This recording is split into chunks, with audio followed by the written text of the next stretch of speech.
실력 향상 그래프는 우상향이 아니라 전형적인 계단 그래프입니다. 죽음을 생각하지 않고 급격한 성장을 기대하기는 매우 어렵다고 생각합니다. 제가 자청님을 컨설팅에서 보자마자 했던 첫 마디가 안녕하세요, 이리엘입니다. 여러분이 영상을 보고 하실 수 있는 것은 두 가지가 있습니다. 구독과 좋아요만 누르시거나 구독과 좋아요 알람 설정을 누르시는 것입니다.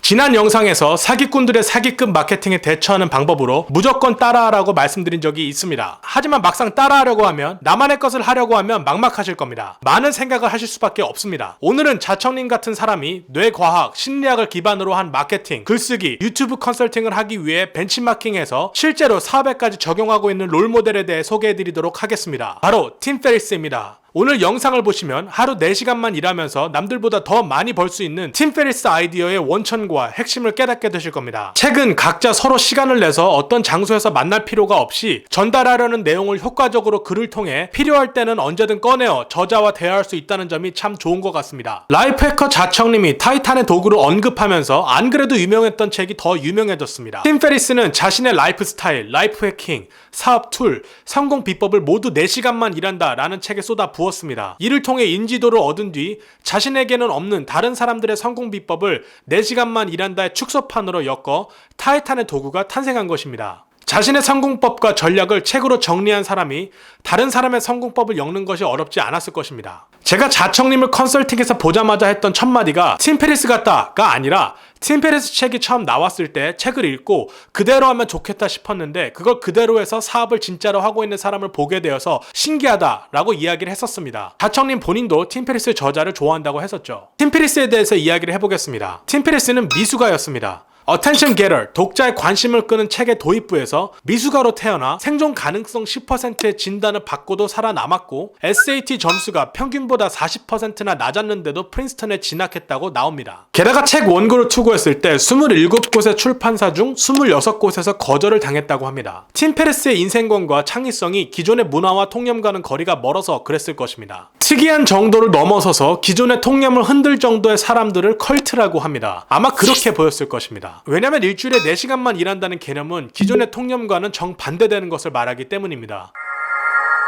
27곳의 출판사에 모두 투고를 할 생각을 한 점이 킬레의 법칙을 알고 적용한 사람 같습니다. 실패는 성공을 위해 반드시 거쳐야 할 단계이다 라고 말한 메리 킬러의 한마디에서 유래된 법칙 말입니다. 팀 페리스는 어그로 썸네일의 사기급 천재입니다. 책 제목만 보더라도 많은 사람들이 오전 9시부터 오후 5시까지 주 5일을 일하기 싫어한다는 공감을 끌어내고 그것에 대한 대안을 4시간이라는 숫자를 사용해 한 번에 주목시켰습니다. 매일같이 놀고 먹는 것 같은 팀 페리스에게 직업이 무엇이냐고 묻는 사람들에게 이렇게 대답을 했다고 합니다. 마약상입니다 라고 말입니다. 조금만 이상하게 보면 사기꾼으로 보일 수도 있습니다. 특히 가진 차, 집 등을 보여주면서 선동하면 더더욱 그렇습니다. 하지만 팀 페리스는 그렇게 하지 않았습니다. 본인이 억만장자가 되고 싶은 마음도 없고 그렇지도 않다고 선을 그으면서 최소한의 시간으로 최대의 이윤을 끌어내는 사업 구조를 만들고 그에 상응하는 모든 툴들을 가지고 사업에 임했습니다. 그리고 그것을 책에서 나누었습니다. 강의를 들으면 성공한다는 식의 타일 로페즈 같은 인포머셜로 수익을 올리지도 않았습니다. 계속해서 방법과 툴들을 공유했습니다. 그만큼 사업의 접근법과 발상이 마약상처럼 이윤을 극대화할 수 있을 정도로 사기급의 툴이 있다는 뜻도 될 것입니다. 심리학에서의 카렐 공식은 일어날 수 있는 최악의 상황을 계산하고 미리 준비하는 것인데 팀 페리스야말로 카렐 공식을 1000% 활용하는 사람입니다. 테드 강의에서도 표를 만들어서 일어날 수 있는 최악의 상황을 리스트로 만들고 이를 막기 위한 만반의 준비를 했다고 합니다. In the first column, define. You're writing down all of the worst things you can imagine happening if you take that step. 그리고 매우 구체적인 질문에 대한 대답을 항상 염두에 두고 능숙하게 준비합니다. 사업가의 가장 중요한 자질이죠. 팀 페리스가 활용하는 질문 양식의 예문을 몇 개 추려봤습니다.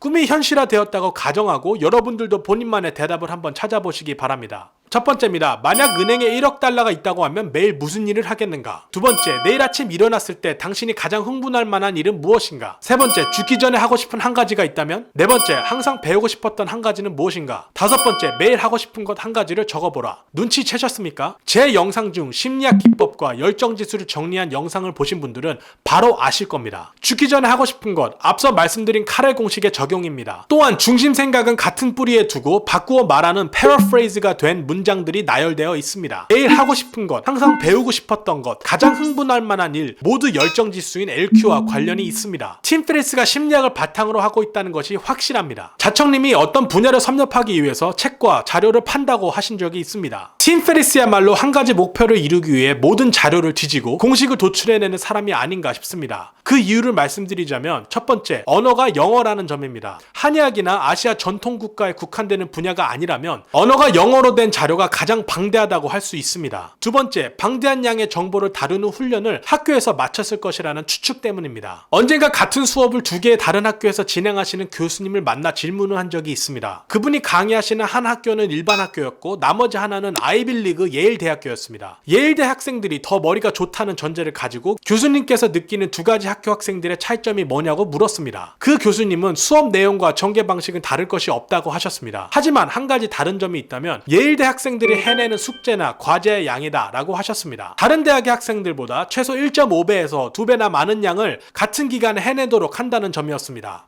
근면 성실과 직업 윤리를 강조하는 미국 아이빌리그에서 수학을 했다는 점이 팀 페리스의 컨텐츠의 신뢰도를 높여주는 것 같습니다. 두 번째입니다. 팀 페리스의 두려움입니다. 팀 페리스 역시 두려움이 많은 사람이었기 때문에 두려운 문제에 대한 해결책을 찾기 위해 자료와 방법을 찾는데 많은 노력을 쏟아부었습니다. 결국 개인의 두려움을 정복하고 하나씩 새로운 것에 도전하는 데 성공해냈습니다. 팀 페리스는 두려움을 정의하고 정복하는 것은 목표를 정하는 것보다 더 중요하다고 말했습니다. 물을 무서워해서 기어이 수영법 익혔고 Rotating from streamline right to streamline left. 굳이 배울 필요 없는 일본어를 일본에까지 가서 도전하여 정복했고 This is common use characters as determined by the Ministry of Education in 1981. And this became my holy grail, my Rosetta Stone. I ended up being able to read Asahi Shimbun. 일본어 발음도 상당합니다. 탱고 춤도 공식을 찾아내어 대회까지 참가해서 수상했습니다. 무술 대회까지 참가해서 수상했습니다. 그러면서 하는 말이 있습니다. Fear is your friend. 두려움은 당신의 친구이다 라고 말입니다. 두려움을 극복하는 연습을 함으로써 늘 최악의 상황을 미리 마주하고 대비할 수 있고 무한한 가능성이 있는 새로운 도전을 하는 원동력이 된다고 말합니다. 번역이 되지는 않았지만 4시간만 일한다 라는 책 말고도 4시간 시리즈로 빠른 체지방 제거, 성기능 확대, 슈퍼인간이 되는 흔치 않은 4시간 몸과 프로처럼 요리하는 간단한 비법 4시간 셰프 책도 있습니다. 인생에도 공략집이 있다고 말한 오리지널 버전인 것 같습니다. 그리고 그것을 이용해서 사업에 성공한 사람입니다. 집과 비싼 차가 있다는 것을 절대 강조하지 않는데 왜냐하면 아무도 그런 식의 인포메이션에 관심이 없기 때문입니다. 자신의 가장 약한 점, 가장 두려워하는 것부터 부수기로 작정하고 하나씩 정복하고 공략집을 세워나갔습니다. 그렇게 작은 성공을 하면서 사업까지 왔습니다. 거의 인생을 통으로 정리정돈하는데 성공한 사람이라고 보면 됩니다. 모두가 배워야 할 팀 페리스의 장점입니다. 팀 페리스가 아주 잘하는 점은 크게 두 가지라고 생각됩니다. Being straightforward and transparent입니다. 굉장히 직설적이고 투명하다는 점입니다. 작은 일화이지만 조지 워싱턴 대통령은 어릴 적에 아버지의 체리나무를 잘라버립니다. 누가 나무를 베었냐는 말에 자신은 거짓말을 할 수 없었다면서 자신이 했다고 고백했습니다. 한국에서는 엄청 혼날 문제이고 기억될 만한 큰 사건은 아닌데 조지 워싱턴의 어릴 적부터의 투명성은 미국 사회에서는 굉장히 중요시되는 덕목입니다. 두 번째, 소통력, 필력입니다. 무대 위에서의 강연이건 글쓰기이건 글을 간결하고 객관적으로 잘 전달합니다. 한국에서 글을 잘 쓴다는 것은 블로그에서 몇 문장 안 되는 글을 적고 사람들의 클릭을 유도하고 마음을 움직이는 것으로 여길 수 있지만 미국의 경우 전혀 다른 이야기입니다. 다소 진부할 수 있지만 육하 원칙은 물론이고 참고 문헌을 인용하며 모든 정보의 소스를 다 제공하고 대학교에서 학술적인 페이퍼를 쓸 수 있는 능력을 갖춘 사람이 글과 말로 소통하는 것과 그렇지 않은 것에는 엄청난 차이가 있습니다. 학벌, 학력, 지능을 논하고 싶은 게 아니라 학술적 글쓰기는 그만큼 많은 시간과 노력이 들어가기 때문에 work ethic, 일의 윤리성을 가늠해 볼 수 있는 척도가 될 수 있는 것입니다. 역설적이게도 팀 페리스는 일주일 내내 하루 12시간 일하는 빡센 곳에서 직업 윤리를 지키며 일을 했습니다. 하지만 일주일에 4시간만 일할 것에 대해서 광고하고 있습니다. 이는 직업 윤리를 강조하는 미국의 통념과는 전혀 반대되는 일인데요. 때문에 27개 중 26개의 많은 출판사들의 거절을 받았습니다. 왜냐하면 내용을 모르면 사기를 선동하는 컬트에 지나지 않기 때문입니다. 그렇다면 팀 페리스가 말하는 4시간은 어떻게 가능한가? 라는 질문에 답을 해보겠습니다. 그것은 팀 페리스가 그만큼 고생하면서 고민한 결과이기 때문에 말할 수 있다고 생각합니다. 마치 무술을 마스터한 스승이 할 수 있는 일이라고 보는 게 맞습니다. 4시간만 일한다라는 부분 때문에 미국인들에게 사기꾼이라는 말을 많이 듣기도 합니다. 무엇보다 팀 페리스가 이렇게 빨리 일을 잘할 수 있었던 이유는 죽음에 대해 매일 생각하기 때문입니다. 죽음을 생각하지 않고 급격한 성장을 기대하기는 매우 어렵다고 생각합니다. 그럼 4시간 책의 구조에 대해서 말씀드리겠습니다. 전문 서적과 논문으로 뒷받침된 책들과는 달리 팀 페리스의 책들은 대부분 쉽게 읽힙니다. 4시간 책 역시 잡지와 매거진을 포함한 참고 서적이 16개밖에 되지 않습니다. 대화의 형식으로 컨설팅 받는 듯한 어저로 책이 쓰였기 때문입니다. 심지어 타이탄의 도구 지금 하지 않으면 언제 하겠는가는 팟캐스트의 라디오 방송을 기반으로 쓰여진 책입니다.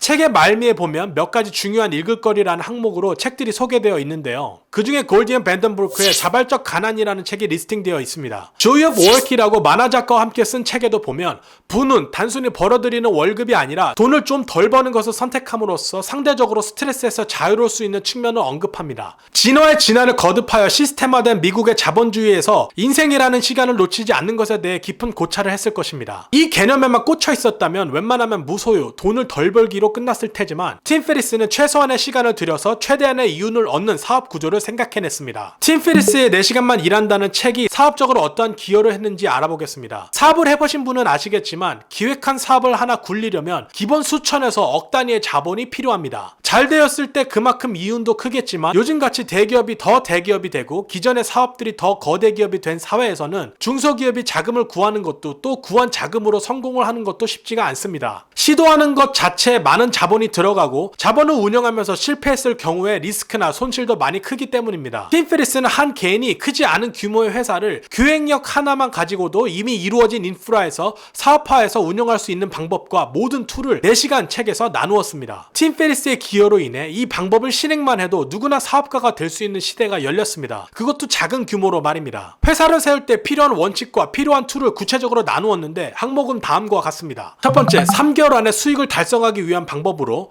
틈새를 노리고 강박적으로 수치화하고 그것을 바탕으로 분석하라. 더 많은 고객이 목표가 아니다. 고객이 항상 오는 것만은 아니다. 디테일보다 마감 시간이 우선이다. 이런 디테일한 것들이 8가지나 되지만 이렇게만 추려보았습니다. 두 번째, 원격 근무입니다. 4시간만 일하는 시스템에서 필요한 중요한 요소를 2가지만 꼽자면 아웃소싱 개념을 익혀서 일을 분배한다. 다른 국가에서 합리적인 비용으로 원격 비서를 고용한다 정도가 되겠습니다. 세 번째 측면입니다. 죽을 때까지 일을 하되 미니 휴가와 미니 은퇴를 가진다 입니다. 그리고 네 번째, 수입을 자동화하라 입니다. 팀 페리스의 사업 스타일을 알아보겠습니다. 80대 20 법칙, 파킨슨 법칙에 따라 중요한 일 이외에 가능한 일들은 아웃소싱하고 살고 싶은 곳에서 원격 근무를 시행합니다. 비서 일을 해줄 사람 또한 다른 국가에서 리크루팅을 할 정도로 아웃소싱하는 능력이 탁월합니다. 이 방법이라면 하루아침에 회사 2-3개도 세울 수 있을 것 같은데 아니나 다를까 그렇게 하고 있는 사람이 한국에서도 더러 있는 것 같습니다. 그리고 이 방법으로 4시간만 일하면서 한 달에 4만 달러, 약 5천만 원을 벌어들입니다. 진정한 디지털 노마드의 표본이라고 할 수 있겠습니다. 이렇게 아이비리그 출신의 베스트셀러 작가 그리고 사업가인 팀 페리스의 월 수입이 5천만 원인데 연봉 10억 이상 버는 분들은 어떻게 그렇게 할 수 있는지 궁금하긴 합니다. 결론입니다. 팀 페리스가 머리가 좋은 것도 있겠지만 많은 양의 정보를 처리하고 과제를 해내는 것이 아이비리그에서부터 익숙했던 것 같습니다. 이것이 팀 페리스의 핵심인 것 같습니다. 4시간이라는 비법은 바로 적용할 수 있다기보다는 많은 내공이 쌓이고 운영 능력이 생긴 가운데 생긴 결론으로 보시는 게 맞을 것 같습니다. 실력 향상 그래프는 우상향이 아니라 전형적인 계단 그래프입니다. 질적 향상은 충분한 양을 채울 때 일어날 수 있는 것입니다. 마지막으로 팀 페리스의 인생관이 무엇인지 사업과 일에 어떻게 임하는지를 알 수 있는 팀 페리스의 명언을 인용하면서 영상을 마치도록 하겠습니다. Easy choices hard life, hard choices easy life. 고민 없는 쉬운 선택은 어려운 삶으로 인도하고